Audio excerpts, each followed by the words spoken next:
Shalom. Nah, puji nama Tuhan, kalau pagi hari ini kita boleh berkumpul di tempat ini. Kita mau masuk dalam ibadah kita pagi hari ini. Kita mau memuji dan memuliakan nama Tuhan. Sebelumnya kita akan masuk dalam doa dulu. Bapa dalam surga yang kami kenal di dalam nama Tuhan Yesus, kami mengucap syukur Tuhan kalau saat ini, pagi ini kami boleh berada dalam keadaan yang sehat, dengan kekuatan yang sempurna yang daripada Tuhan, untuk kami masuk dalam ibadah kami Tuhan. Sucikan, kuduskan hati kami, supaya kami boleh berlayak untuk menaikkan pujian kami Tuhan, untuk kami boleh menyembah Tuhan, sehingga pada saat nanti kami pulang juga kami boleh menerima berkat daripada Tuhan. Dan siapkan kami juga untuk menerima firman-Mu Tuhan, sehingga firman yang ditaburkan nanti itu menjadi kekuatan dalam hidup kami dan menjadi pedoman dalam kehidupan kami Tuhan. Kami mau serahkan ibadah kami dari awal, pertengahan, hingga akhirnya ke dalam tangan Tuhan, dan kami mau buka ibadah ini di dalam nama Tuhan Yesus. Terima kasih Tuhan Yesus. Haleluya. Amin. Saya undang untuk bangkit berdiri, kita akan naikkan pujian Kecaplah dan Lihatlah.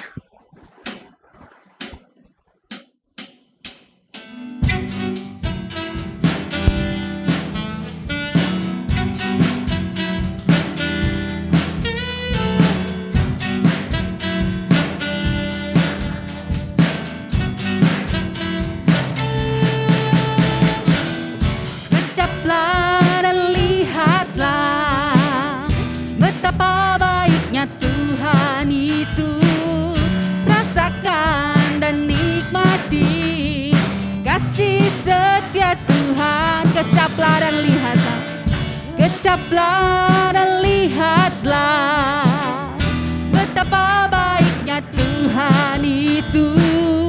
Rasakan dan nikmati kasih setia Tuhan.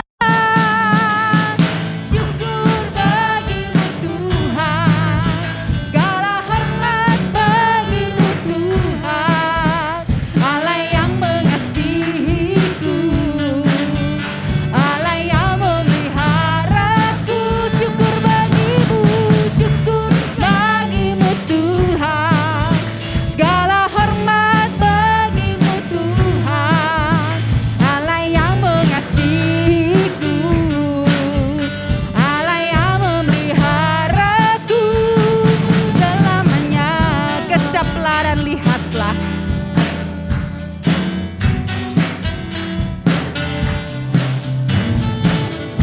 kecaplah dan lihatlah, betapa baiknya Tuhan itu. Rasakan dan nikmati kasih setia Tuhan. Kecaplah dan lihatlah, betapa baiknya Tuhan itu. Rasakan dan nikmati kasih kecaplah dan lihatlah, kecaplah dan lihatlah, betapa baiknya Tuhan itu. Rasakan dan nikmati kasih setia Tuhan. Syukur bagimu, segala hormat bagimu Tuhan, Allah yang mengasihiku, Allah yang memeliharaku. Syukur bagimu Tuhan, segala hormat bagimu Tuhan, Allah yang mengasihiku, Allah yang memelihara. Syukur bagimu Tuhan, syukur bagimu Tuhan, segala hormat bagimu Tuhan, Allah yang mengasihiku, Allah yang syukur bagimu Tuhan, syukur bagimu Tuhan, segala hormat bagimu Tuhan, Allah yang mengasihiku, Allah yang memeliharaku selamanya.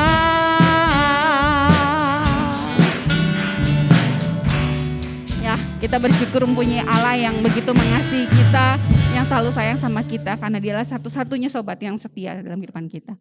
Ada satu sobat yang setia.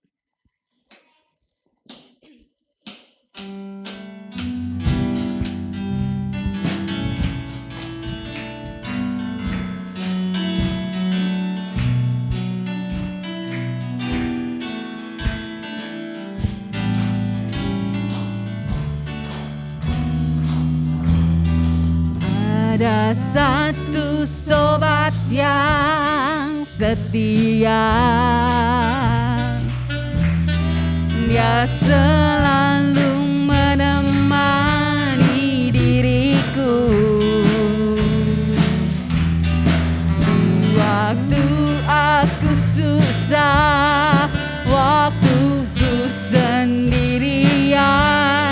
Dia selalu menemani diriku. Ada satu sobat yang setia. Ada satu sobat yang setia, dia selalu menemani diriku di waktu aku susah, waktu ku sendirian. Dia selalu menemani diriku. Namanya Yesus, namanya Yesus, namanya Yesus, nama Yesus yang menghibur hatiku. Namanya Yesus, namanya Yesus, nama Yesus yang menghibur hatiku. Ada satu sobat yang setia. Ada satu sobat yang setia,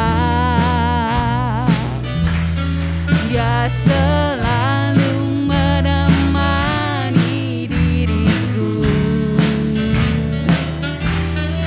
di waktu aku susah, waktu ku sendirian. Dia selalu menemani. Namanya Yesus, namanya Yesus, namanya Yesus, nama Yesus yang menghibur hatiku. Namanya Yesus, namanya Yesus, nama Yesus yang menghibur hati. Namanya Yesus, namanya Yesus, namanya Yesus, nama Yesus yang menghibur hatiku. Namanya Yesus, namanya Yesus, nama Yesus yang menghibur hatiku. Kita akan siapkan hati kita untuk mendengarkan firman Tuhan. Kita akan naikkan pujian, ku cinta kau Yesus lebih dari segalanya.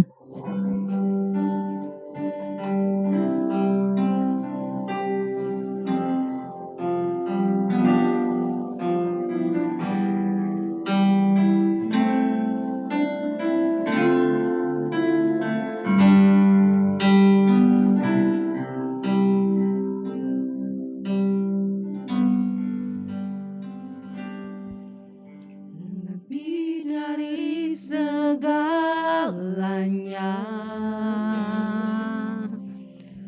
ku perlukan Engkau Tuhan. Lebih dari semua yang ada, ku mengasihimu Yesus. Lebih dari segalanya, lebih dari segalanya,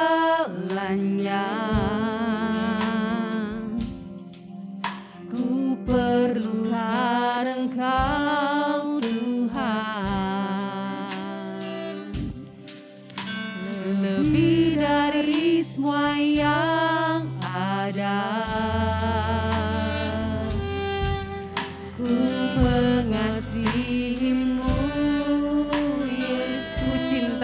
Yesus. Ku cinta Kau Yesus, ku cinta Kau Yesus, lebih dari segala yang ada. Ku cinta Kau Yesus, Lebih dari segalanya.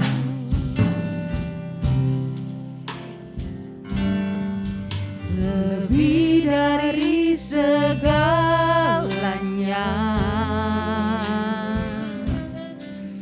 Ku perlukan Engkau Tuhan, lebih dari semua yang ada. Ku mengasihimu Yesus. Kita mau katakan lebih dari segalanya. Lebih dari segalanya.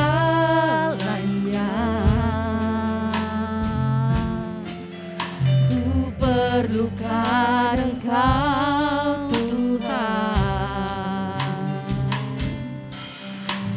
lebih dari semua yang ada.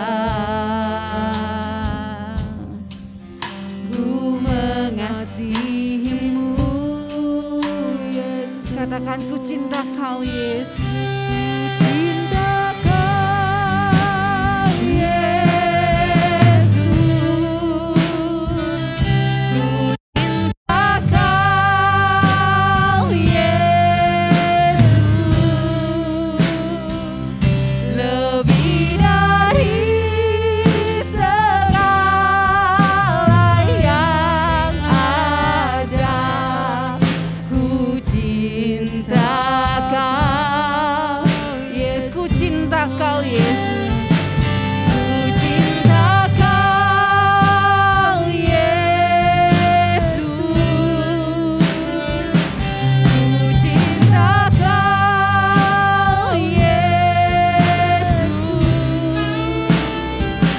lebih dari segala yang ada. Ku cinta Kau Yesus, ku cinta Kau, ku cinta Kau Yesus, ku cinta Kau Yesus,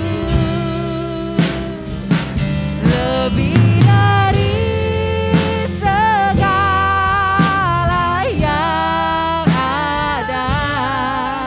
Ku cinta Kau. Sekali lagi kita akan ku cinta Kau Yesus. Cinta Kau Yesus, ku cinta Kau Yesus, lebih dari segala yang ada. Ku cinta Kau Yesus. Kita mau katakan sungguh-sungguh lebih dari segalanya. Lebih dari segalanya. Ku perlukan Engkau Tuhan, Amin Yesus. lebih dari semua yang ada. Inilah hati kami Tuhan. Ku mengasihimu Yesus, Lebih dari segalanya. lebih dari segalanya.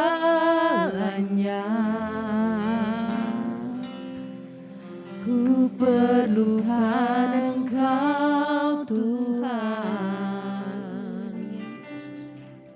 lebih dari semua yang ada. Ku mengasihimu, Yesus. Ku cinta Kau, Yesus. Ku cinta Kau, Yesus. Lebih dari segala yang ada, ku cinta Kau, Yesus. Ku cinta Kau, Yesus. Ku cinta Kau, Yesus. Lebih dari segala yang ada. Mimbar saya serahkan kepada hambanya. Ku cinta Kau, Yesus.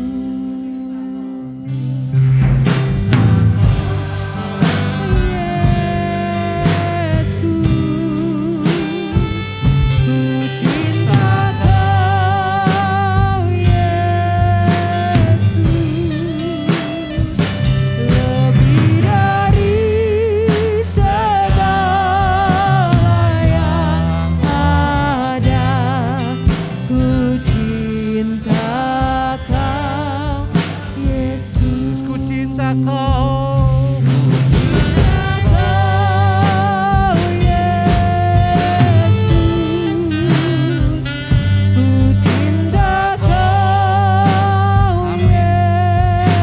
Amin, amin, amin, amin.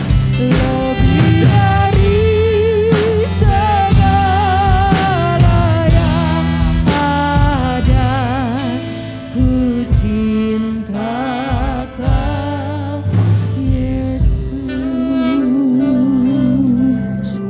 Ini yang menjadi pengakuan kami, Tuhan. Kami mencintai Engkau lebih dari segalanya. Biarkan pagi ini kami menyanyikan itu dengan penuh komitmen, Bapa, bahwa apapun yang terjadi, apapun yang akan menimpa kehidupan kami, dan apapun yang kami alami saat ini, Tuhan, baik susah, senang, baik suka ataupun duka, baik kami dalam kesuksesan ataupun kami berada saat ini dalam posisi yang Dia bawah, Tuhan. Namun kami apapun itu, kami tetap mencintai Engkau, Tuhan. Kami tetap mencintai Engkau, Yesus, karena Engkau adalah segala-galanya bagi kami. Terima kasih, Tuhan Yesus, buat kasih-Mu yang luar biasa dalam hidup kami. Dan biarlah komitmen ini kami lakukan, kami ingat, dan kami kerjakan senantiasa sampai Engkau panggil kami, ya Tuhan. Terima kasih Bapa, terima kasih Yesus, terima kasih Roh Kudus. Berkati Tuhan WL dan juga semua pemain musik yang telah membawa kita semua masuk dalam hadirat-Mu. Dan sebentar kami akan mendengarkan firman-Mu. Marilah Roh Kudus, sampaikan apa yang akan Engkau hendak sampaikan buat kami, dan jadikan kami pelaku-pelaku firman. Terima kasih Bapa, terima kasih Yesus buat kasih-Mu yang luar biasa. Dan terima kasih Roh Kudus buat penyertaan-Mu. Hanya dalam nama Tuhan Yesus Kristus kami telah berdoa dan mengucap syukur. Haleluya. Amin. Puji Tuhan, silakan duduk. Saya minta izin untuk membuka ya, karena kalau saya lihat di WA hampir semua yang bisa sudah membuka masker. Puji Tuhan. Shalom. Kiranya damai sejahtera Allah melingkupi kita semua pada pagi hari ini. Bapak Ibu yang Tuhan kasihi, beberapa waktu yang lalu saya diundang di satu pelayanan di satu kota di Jawa Tengah, di tempat kota asal saya. Waktu itu saya sebetulnya sudah lama sekali, tepatnya pada saat saya pertama kali khotbah di sini, saya masih melihat di tembok ini ada satu gambar yang berbicara tentang tabernakel. Ya, saya waktu itu ingin mempelajari tabernakel. Nggak tahu kenapa, sampai hari ini gambar poster itu walaupun sudah tidak ada, saya masih terbayang. Jadi saya berpikir, Tuhan, saya ingin mendalami tabernakel. Ya, Saya ingin mengetahui tentang tabernakel itu. Dan rupa-rupanya Tuhan sudah sekian lama saya tidak mendapatkan satu literatur ataupun satu hamba Tuhan yang membawa saya atau mendidik saya atau memberi pelajaran bahasa tentang tabernakel. Saya sekolah, saya ambil kursus pun tetap tidak ada. Ya, karena ada bahkan yang mengatakan udah kuno. Ya, tetapi ada satu hamba Tuhan yang saya suka melihat di YouTube itu selalu berbicara tentang tabernakel, itu hamba Tuhan di Semarang. Dan Bapak Ibu yang Tuhan kasih, pada saat saya kemarin ke Pekalongan, saya ingat bahwa hamba Tuhan yang senior saya, ya tempat saya dulu berada di gereja itu, selalu berbicara tentang tabernakel. Saya jadi bertanya, saya ingin mempelajari tabernakel. Terus akhirnya mereka singkat cerita, mereka berikan buku kepada saya. Beberapa buku yang dikirim via pos pada saya waktu saya kembali ke Bandung, dikirim via pos dan saya pelajari buku itu, tabernakel. Wow, senang sekali Bapak Ibu sekalian. Banyak orang yang mengatakan bahwa tabernakel itu berbicara tentang kuno, sudah tidak zamannya. Sekarang ini sudah beda lagi. Tapi waktu saya pelajari tentang tabernakel, saya mendapatkan banyak sekali berkat. Padahal baru beberapa bab, saudara. Baru beberapa bab saja. Dan pagi ini saya akan berbicara tentang tabernakel.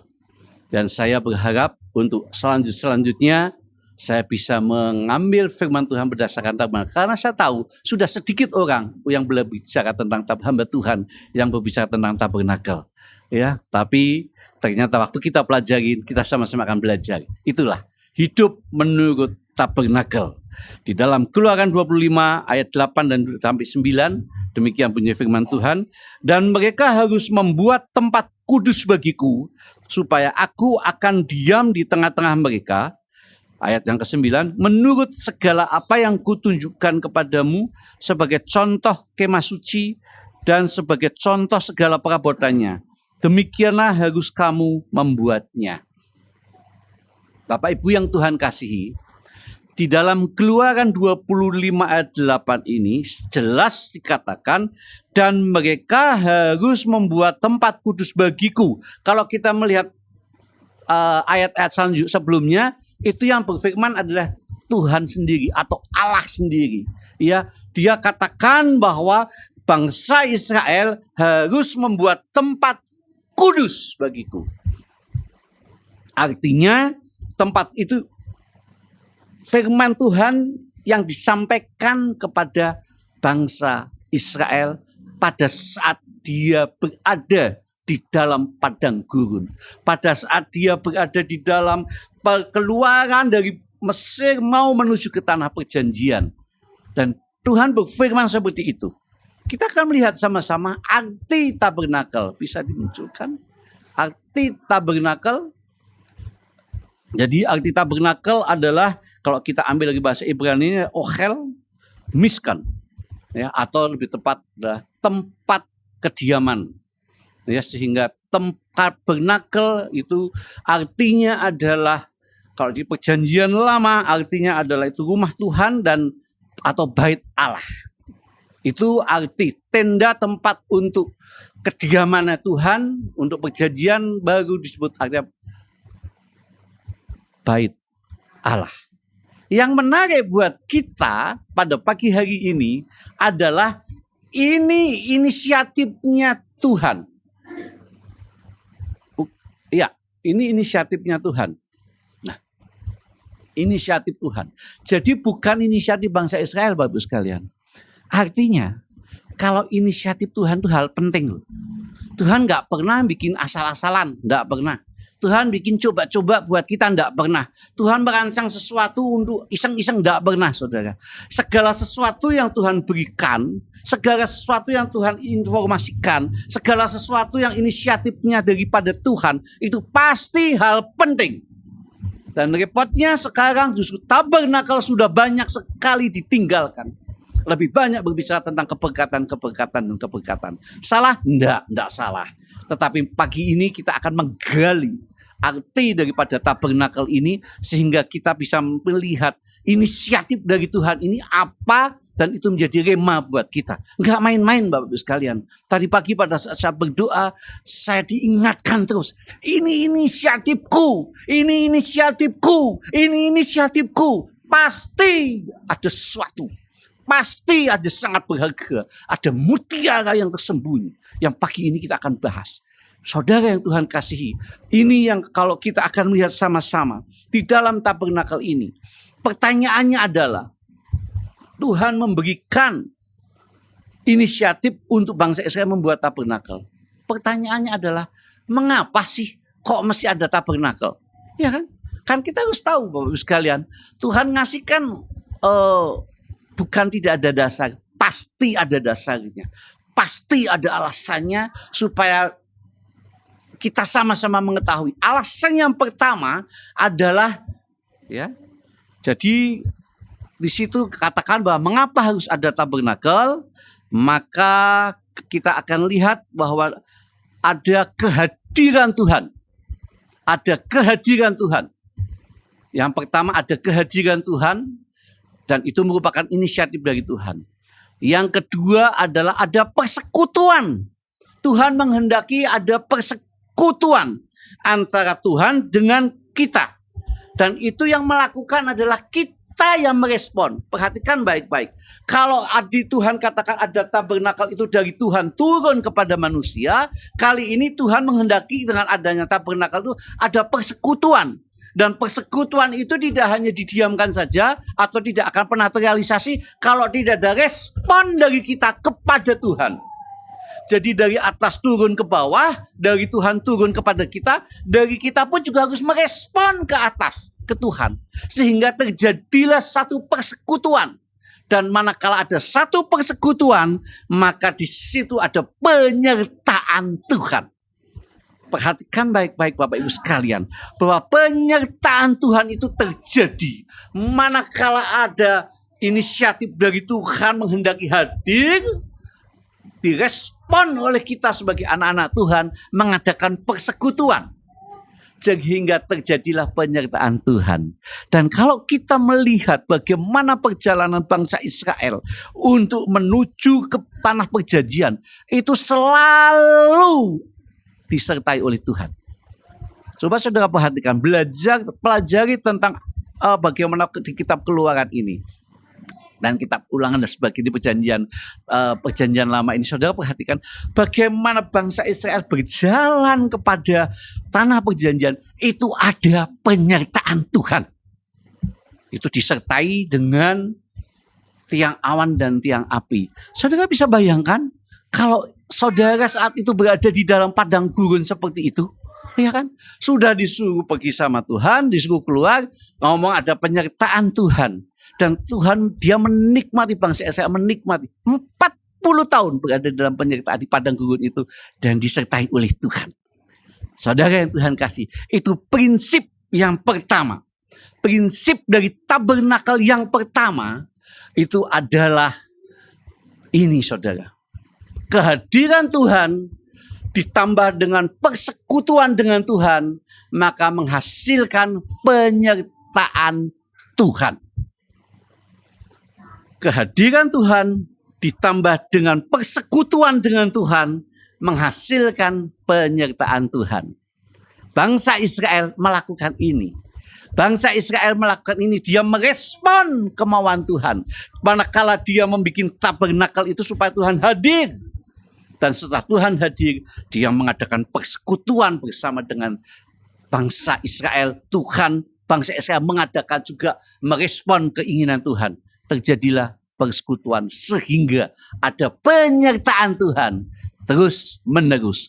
Perhatikan baik-baik Bapak Ibu sekalian. Kalau Bapak Ibu sekarang melihat tentang bangsa Israel, maka bangsa Israel itu sampai saat hari ini, dia berjalan disertai oleh Tuhan. Bangsa Israel itu bangsa yang berkali-kali ingin dihapuskan di muka dunia ini. Banyak bangsa-bangsa yang klimaksnya pada saat Perang Dunia Kedua ya, di mana kita terkenal dengan Holocaustnya, mau bangsa Yahudi mau dihabisi semua, tapi tidak akan pernah dihabisi, tidak akan pernah bisa. Kalau saudara belajar bagaimana ngikut dia dibuang ya oleh yang 10 suku, diambil terus dibuang oleh Asyur. Yang kedua, 2 suku lagi dibuang ke Babelonia, tapi tetap saja berkali-kali berikutnya tahun 70 juga sama ya. Bangsa Romawi menghantam habis semua, bercerai-berai, tapi tetap saja tahun 48 akhirnya dia kembali lagi.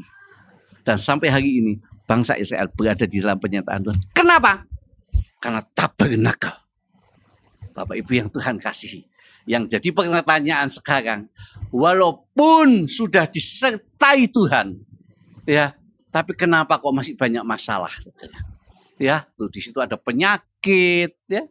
Kita tahu ada penyakit di padang gurun, kan ada penyakit. Bangsa Israel alami itu, bangsa Israel, ya. Peperangan. Katanya ada penyertaan Tuhan. Banyak kali ya, kita juga sama. Katanya ada penyertaan Tuhan. Bangsa Israel juga bertanya, Tuhan kamu beserta dengan saya. Ada tabernakel, ada tabut perjanjian di dalamnya. Ya. Kenapa saya mengalami seperti ini? Perang. Mengalahkan berapa banyak tuh ya. Ya. Berapa raja-raja, berapa banyak dikalahkan oleh bangsa Israel. Tapi tetap berperang di dalam itu. Artinya adalah kalau toh kita sekarang ada penyertaan Tuhan, bangsa Israel ada penyertaan Tuhan dan tetap menghadapi masalah, maka ada prinsip tabernakel yang kedua, yaitu penyertaan Tuhan atau kehadiran Tuhan ditambah dengan persekutuan dengan Tuhan.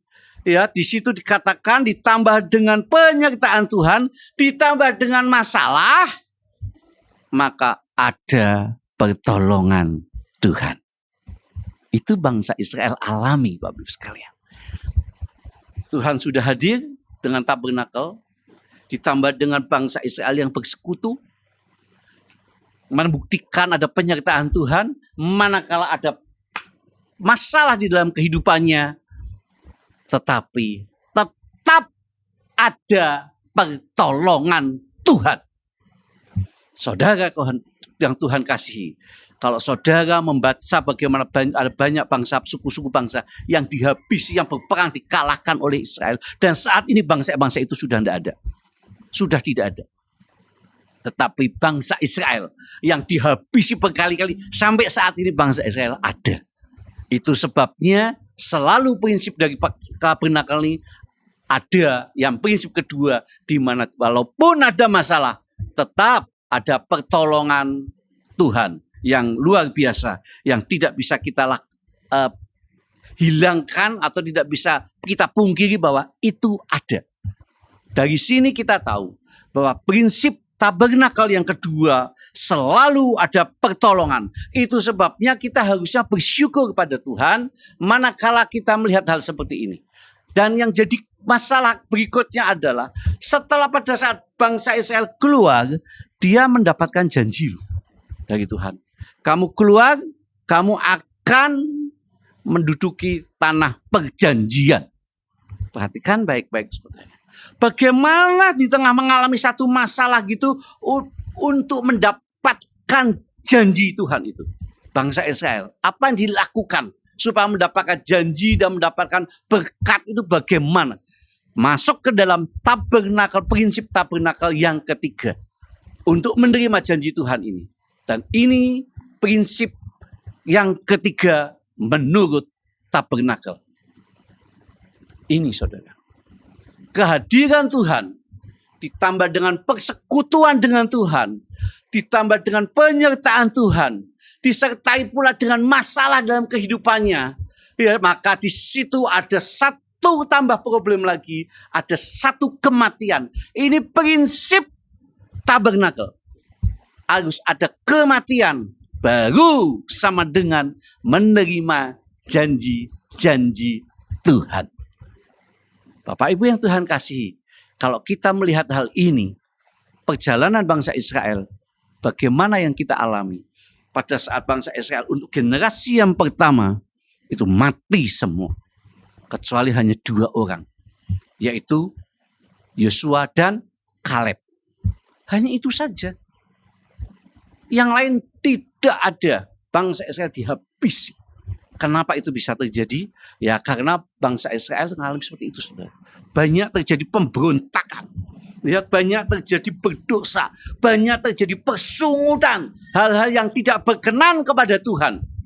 Ya, orang-orang yang seperti itu, bangsa Israel itu mengalami kematian di padang gurun. Sehingga dia tidak bisa masuk ke dalam tanah perjanjian.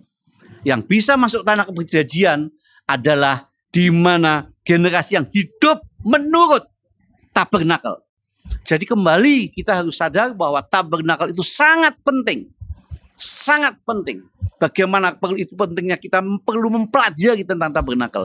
Karena bangsa Israel semua ke generasi kedua yang mengikuti tentang tata cara tabernakel itu, dia masuk ke dalam tanah perjanjian, menikmati janji-janji Tuhan. Dan kalau saudara perhatikan sekarang, generasi yang sekarang juga sama Bapak Ibu sekalian, Israel. Ya, generasi Israel yang sekarang itu pun juga mengalami menjadi bangsa yang kaya. Ya, itu.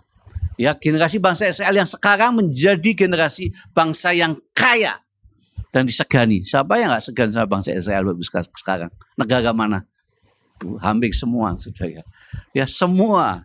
Ya, semua mengakui kehebatan bangsa Israel. Bagaimana kalau saudara membaca berita-berita angkatan perangnya bangsa Israel, itu angkatan perang yang salah satu tergolong kuat di muka bumi ini. Ya. Kalau saya mengikuti bagaimana pembebasan sandera tentang Black November kalau tidak salah ya, bagaimana dia datang ke satu negara membebaskan bangsa Israel yang disandera waktu itu.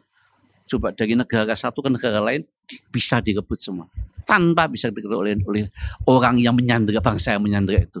Itu merupakan satu spionase yang hebat, dan agen intelijennya juga sangat kuat. Ya, kalau di sini BIN ya, Badan Intelijen Nasional ya, kalau di sana Mossad.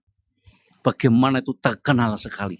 Ya, jadi bangsa Israel yang mengikuti tabernakel itu bangsa yang sampai saat ini bangsa yang diberkati dan disegani oleh semua orang di dunia ini. Nah, buat kita setelah kita mempelajari ini, apa kegunaannya buat kita? Nah, kita akan lihat sama-sama arti rohani. Bisa dibantu klik arti rohani bagi kita. Ya, saudara Tuhan kasih, sebelum kita melihat arti rohani, saya singgung lagi bahwa di dalam Alkitab ada 10 jenis atau 10 bait Allah. Ya, atau kemah suci. Sama. Yang pertama adalah kemah suci Musa. Yang kedua adalah bait Allah ataupun bait Allah yaitu Salomo yang dibangun oleh Salomo. Yang ketiga adalah bait Allah yang dibangun oleh Zerubabel zaman Ezra Nehemia. Dan yang keempat di dalam Yeskiel 40 itu ada satu, dia mendapat satu penglihatan tentang bait Allah. Ya, bagaimana dia berjalan di halamannya ada kolam, pertama satu mata air, selanjutnya turun sampai selutut dan sebagainya. Itu berbicara tentang bait Allah. Itu yang keempat. Yang kelima, bait Allah yang dibangun oleh Herodes. Pada saat Yesus mati di kayu salib, maka firman Tuhan mengatakan bahwa tirai terbelah itu tirai yang di bait Allah yang dibangun oleh Herodes. Dan di situ Tuhan katakan bahwa pada saat itu selesai dan itu terbelah. Yang kelima, yang keenam bait Allah apa? Yaitu Tuhan Yesus sendiri. Yesus pada saat dia memasuki di dalam Yohanes dikatakan bahwa pada saat dia datang ke bait Allah di halaman terjadi banyak pertukaran, maka Tuhan marah ya. Terus Tuhan katakan robohkan bait Allah ini dalam 3 hari. Aku akan bangun lagi. Terus ayat selanjutnya katakan yang dimaksud itu adalah dirinya sendiri. Jadi bait Allah yang keenam adalah berbicara tentang Tuhan Yesus sendiri. Dan bait Allah yang ketujuh itu berbicara tentang diri kita sebagai anak Tuhan. Itu sebabnya 1 Korintus 3 ayat 16 katakan bahwa tidak tahukah kamu bahwa kamu adalah bait Allah dan bahwa roh Allah diam di dalam kamu.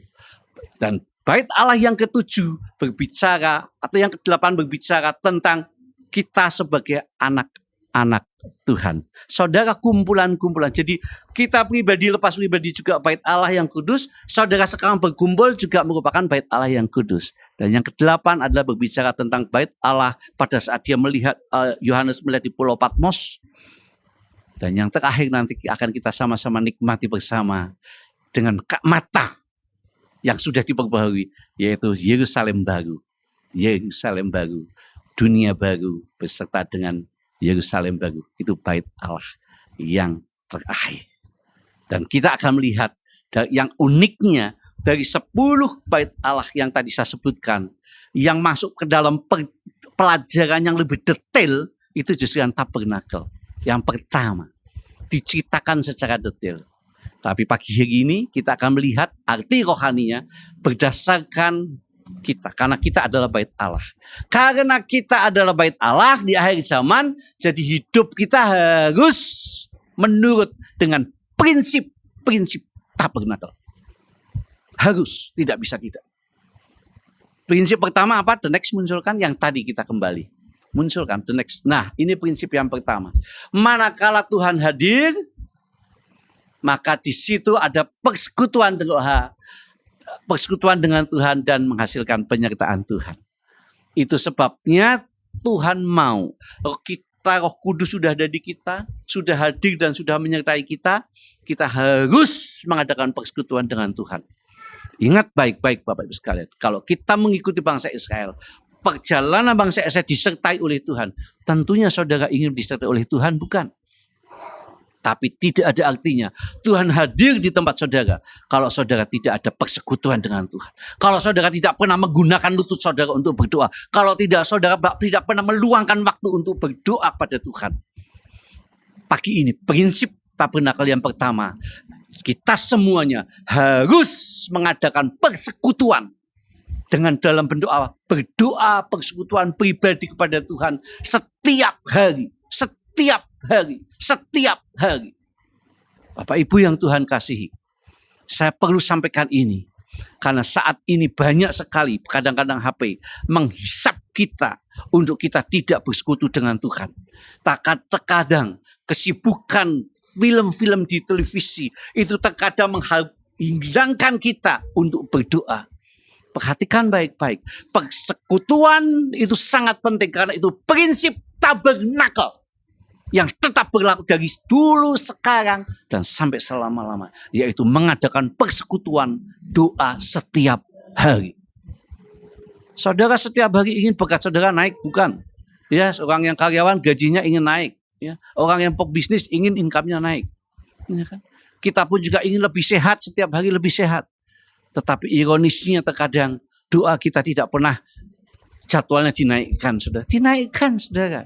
Dari 10 menit naik jadi setengah jam naik jadi 3/4 jam, 3/4 jam naik jadi 1 jam, 1 jam naik jadi 1/3 atau 1,5 jam.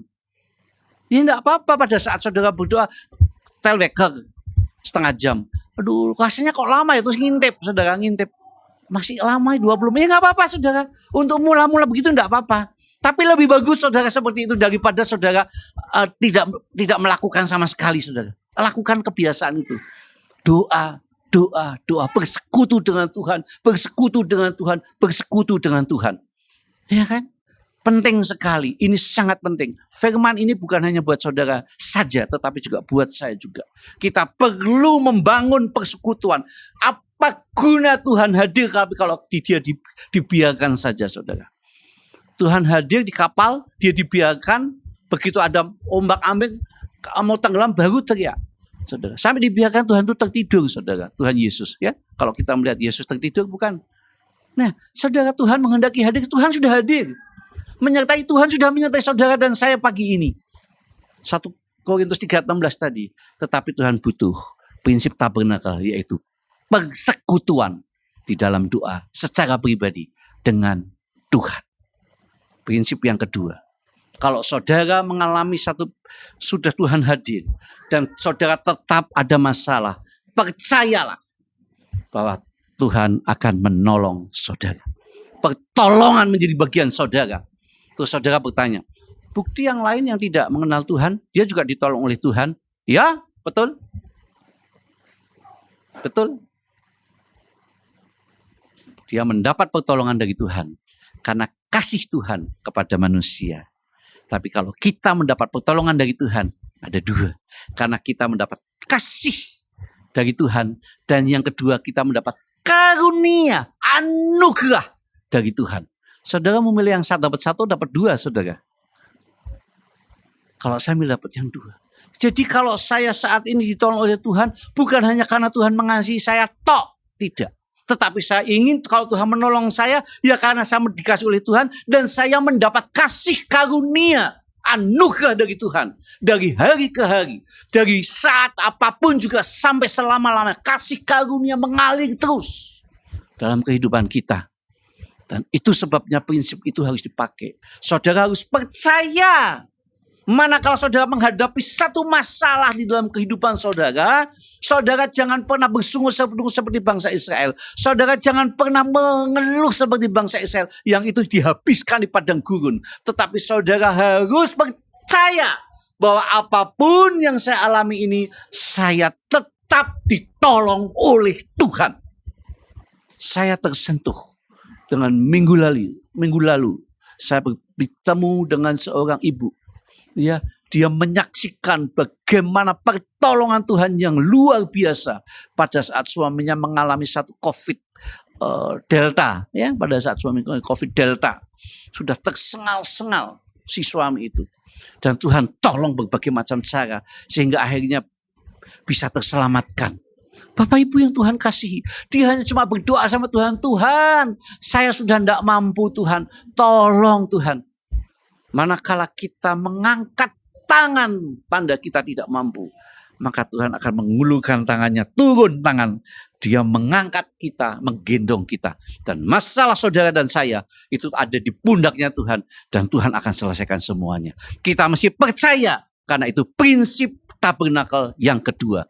Itu sebabnya kita mesti bersyukur kalau kita punya panduan tabernakel ini. Tuhan berikan ini untuk selalu mengingatkan kepada kita bahwa prinsip tabernakel di dalam kehidupan kita harus kita lakukan, harus kita jalani. Jangan dilupakan. Prinsip yang pertama itu dengan persekutuan doa. Kita terus bersekutu dengan Tuhan. Dan kita bersyukur untuk ini semua. Yang prinsip kedua adalah kita harus tetap percaya kepada Tuhan. Apapun masalah saudara, apapun masalah saya, pagi ini tabernakel itu tetap berlaku buat saudara dan saya. Percaya bahwa Tuhan pasti akan menolong kita. Yang ketiga, prinsip yang ketiga untuk kita mendapatkan janji-janji Tuhan dan berkat-berkat Tuhan adalah masih sama dengan temanya saudara, yaitu di mana hidup kita harus melakukan kehadiran Tuhan, ditambah dengan persekutuan Tuhan, ditambah dengan penyertaan Tuhan. Ada masalah, namun di situ kita lihat sama-sama saudara, untuk mendapatkan janji-janji Tuhan, di situ ada kematian. Ada di situ kematian tertulis? Iya, ada kematian. Untuk saudara bangsa Israel tadi katakan prinsip ketiga, ada kematian untuk mendapatkan janji-janji daripada Tuhan. Dan buat kita, apakah kita harus mati? Enggak saudara. Tapi yang harus kita matikan adalah karakter kita. Sifat lama kita. Kita harus ubah menjadi sifat yang baru. Menjadi sifatnya Kristus. Bukankah kita sering menyanyi lagu seperti Yesus, seperti Yesus. Itu saja yang ku minta. Hanya kita mulut menyanyi. Tapi begitu sampai serumah, hati kita tidak bisa diubahkan oleh Tuhan Yesus. Kalau kita ada masalah, maka karakter kita yang muncul. Ini ada seorang hamba Tuhan yang terjadi satu dialog. Ya, saya hadir di dalam persidangan, pertemuan itu. Ya, setelah hadir dalam pertemuan, tiba-tiba yang terjadi adalah bukannya mencari solusi, tapi debat. Wah, debat.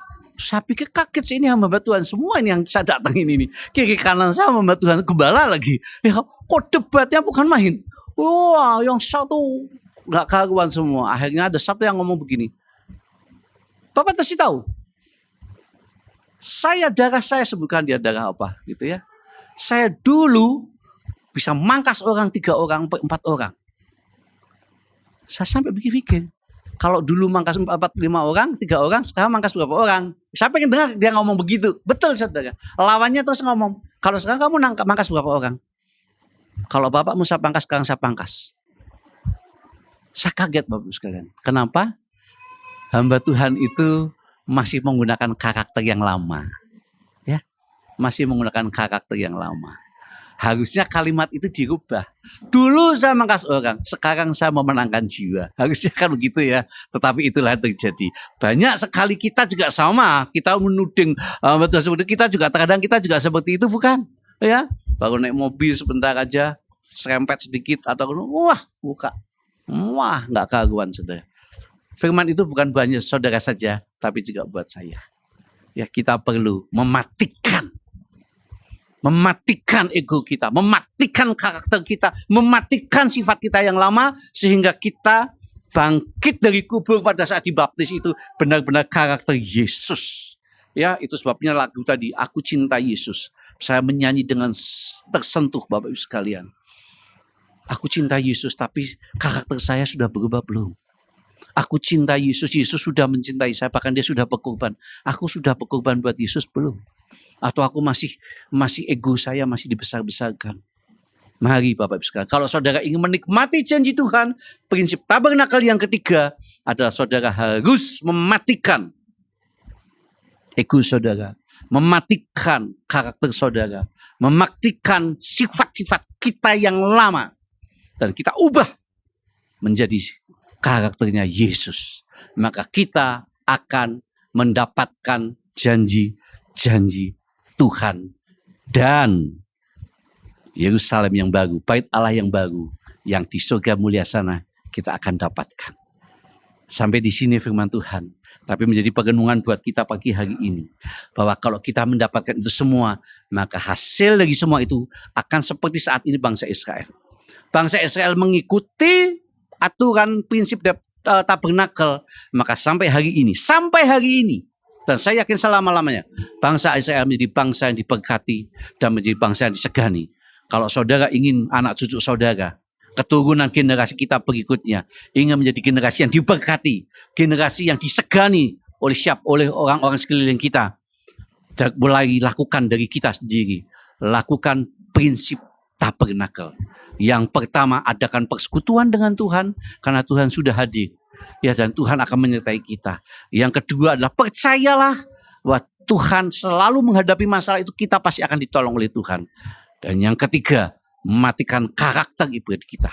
Untuk itu kita mesti bersyukur pagi ini, karena kita mendengar prinsip tabernakel ini, sehingga membuka added value kita, pandangan kita berikutnya, bahwa tabernakel bukan hal yang kuno, tapi hal yang harus selalu kita ikutin. Mari sama-sama saya undang pemain musik. Kita akan sama-sama mensyukuri apa yang terjadi di dalam firman Tuhan ini, supaya kita bersyukur kepada Tuhan, supaya kita mengerti bahwa terima kasih Tuhan buat tabernakel yang Engkau berikan, sehingga kami saat ini Engkau dididik untuk kami bisa mengadakan persekutuan dengan Engkau, dan kami tetap percaya yang sedang goyang. Maka ini saya katakan percaya pada Tuhan. Tuhan pasti menolong, karena Tuhan punya prinsip tabernakel yang kedua. Dan prinsip tabernakel yang ketiga adalah kita harus mematikan ego kita untuk kita bisa sama-sama menikmati janji-janji Tuhan. Untuk itu, pagi ini kita sama-sama bersyukur kepada Tuhan buat firman Tuhan yang kita jalani. Kita menyanyikan lagi, ku mau selalu bersyukur. Ku mau selalu bersyukur. Kita menyanyikannya saja. Ku mau selalu bersyukur, selalu bersyukur, sebab Tuhan yang setia, yang selalu menopang. Ku mau selalu bersyukur, selalu bersyukur, Bapa-Ku yang setia. Ku mau selalu bersyukur. Ku mau, mari saudara, kita sama-sama bangkit berdiri. Selalu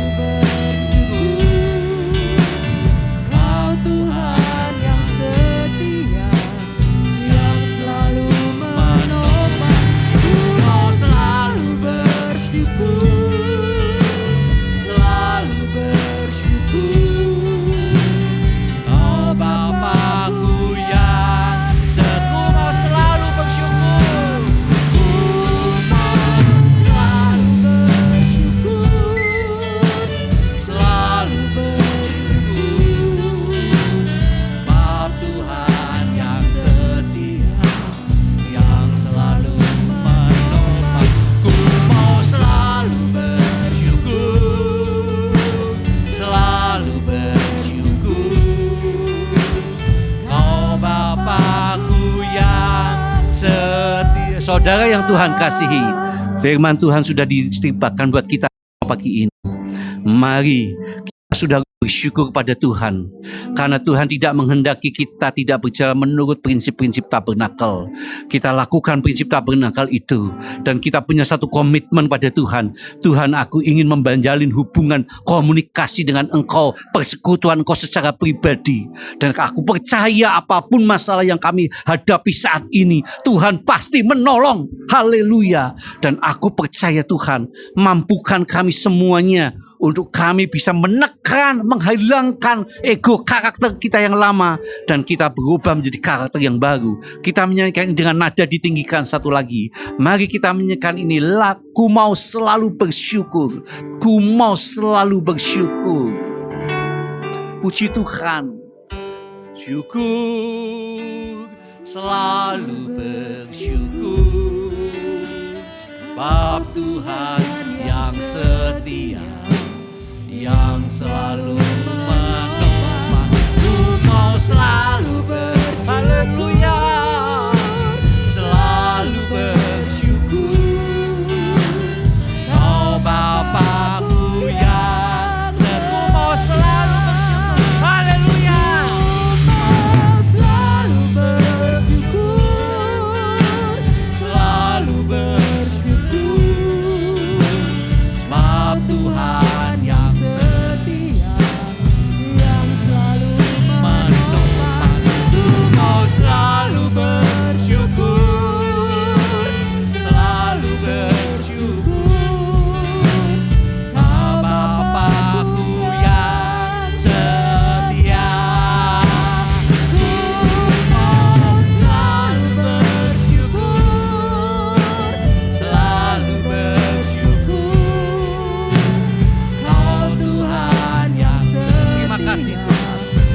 terima kasih Yesus. Ku mau selalu bersyukur, selalu bersyukur. Kau Bapa-Ku yang setia. Kau Bapa-Ku yang setia. Haleluya. Kau Bapa-Ku yang setia. Oh, iyalah bala bala bala bala bala bala bala bala bala bala bala.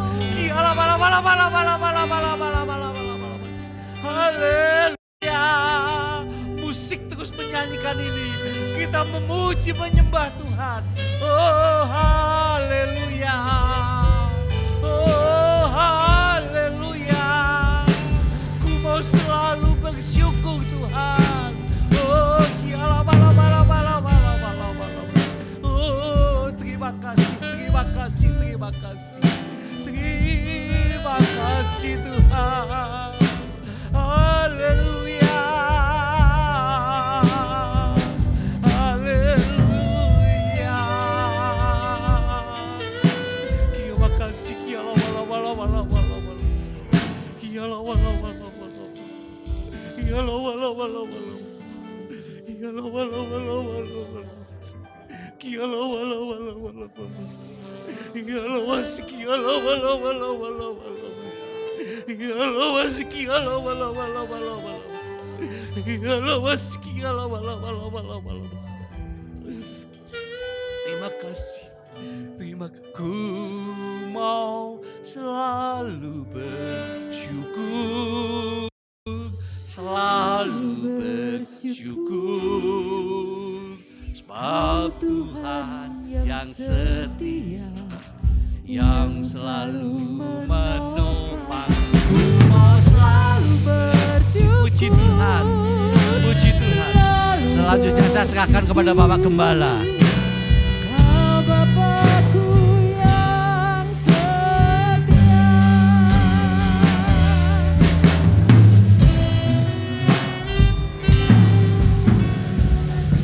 Saya mengaturkan terima kasih atas pelayanan dari Bapak Daniel Kristanto yang sudah menyampaikan kebenaran firman Tuhan buat kita semua. Bahkan menyampaikan tentang pengajaran tabernakel ya di mana kita diingatkan kembali supaya kita selalu ada persekutuan di dalam Tuhan. Mari Bapak Ibu sekalian, kita akan akhiri ibadah kita dan kita masuk di dalam doa. Bapa Surgawi, kami bersyukur kepadamu pada pagi hari ini. Engkau sudah memberkati ibadah kami dari permulaan sampai dengan selesainya. Tuhan sudah memakai para petugas, ya Tuhan, yang sudah melayani dan juga yang sudah menyelenggarakan akan ibadah kami secara onsite di tempat ini. Pakai kami ya Tuhan, semua anak-anak-Mu ya Tuhan, untuk lebih lagi mengasihi Tuhan, lebih lagi ya Tuhan kami selalu mau bersekutu dan memuliakan nama Tuhan. Terima kasih Bapa, Kau berkati setiap pribadi, satu persatu ya Tuhan anak-anak-Mu, untuk kami ya Tuhan selalu mau bersama-sama memuliakan dan membesarkan nama Tuhan. Kami juga berdoa untuk jemaat-Mu satu persatu. Yang mungkin ada di dalam masalah persoalan, Tuhan menolong. Tuhan membukakan jalan keluarnya.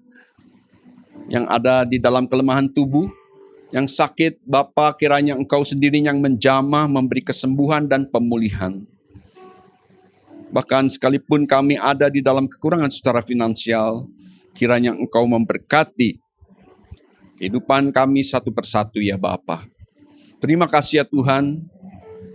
Kami berdoa buat jemaat-Mu satu persatu, rumah tangga demi rumah tangga, yang bekerja, yang berusaha, yang berdagang, Tuhan limpahkan berkat-Mu. Bagi anak cucu kami juga yang sekolah, yang memulai ya Tuhan pada minggu-minggu depan, pelajaran di tahun ajaran yang baru, kiranya Engkau memberkati semua anak cucu kami ya Tuhan yang mulai studi. Saat ini ya Tuhan sudah mulai diadakan pendidikan secara onsite. Bapak, Kau pakai semua guru-guru juga ya Tuhan, sehingga dapat mendidik anak-anak atau cucu-cucu kami ya Tuhan boleh maju di dalam kehidupannya. Terima kasih Bapa. Kami juga berdoa untuk keamanan dan kesejahteraan kota di mana kami tinggal. Tuhan tolong saat ini ya Tuhan, mungkin pandemi masih ya Tuhan membayang-bayangi kehidupan rakyat Indonesia. Tuhan tolong para dokter dan juga perawat yang mengatasi saat-saat ini ya Tuhan mulai meningkat kembali. Kiranya Engkau memberikan kekuatan, kesehatan bagi para perawat dan petugas kesehatan ya Tuhan. Kau juga menolong pemerintah baik di pusat maupun di daerah. Tuhan tolong Bapak Presiden Jokowi bersama staf kementeriannya, sehingga dapat mengatasi setiap masalah yang terjadi di negara kami ini ya Bapa. Baik dari pemerintah, ya Tuhan, gubernur, wali kota, camat, RT RW ya Tuhan. Sehingga mereka dapat menjalankan tugas kenegaraan dengan takut kepada Tuhan. Sebentar, sidang Tuhan akan meninggalkan tempat ini, Tuhan akan menyertai di dalam perjalanan. Tibakan kami pada tujuan kami dengan selamat, dengan tidak kurang suatu apapun. Tangan-tangan yang sudah berkorban untuk pekerjaan Tuhan, Tuhan balas dengan berkat yang berlimpah. Semoga Allah sumber damai sejahtera menguduskan kamu seluruhnya. Dan semoga roh, jiwa, dan tubuhmu terpelihara sempurna dengan tidak bercacat untuk menantikan hari Tuhan. Dan terimalah berkat daripada Allah Bapa, cinta kasih daripada Tuhan Yesus yang tak berkesudahan, beserta persekutuan yang manis dari Allah Roh Kudus akan menyertai kita semua mulai saat hari ini bahkan sampai Maranatha. Bagi yang percaya katakan bersama, amin. Mari kita nyanyikan Ada Nyanyian di Hatiku. Di hatiku Yesus terbisik madu.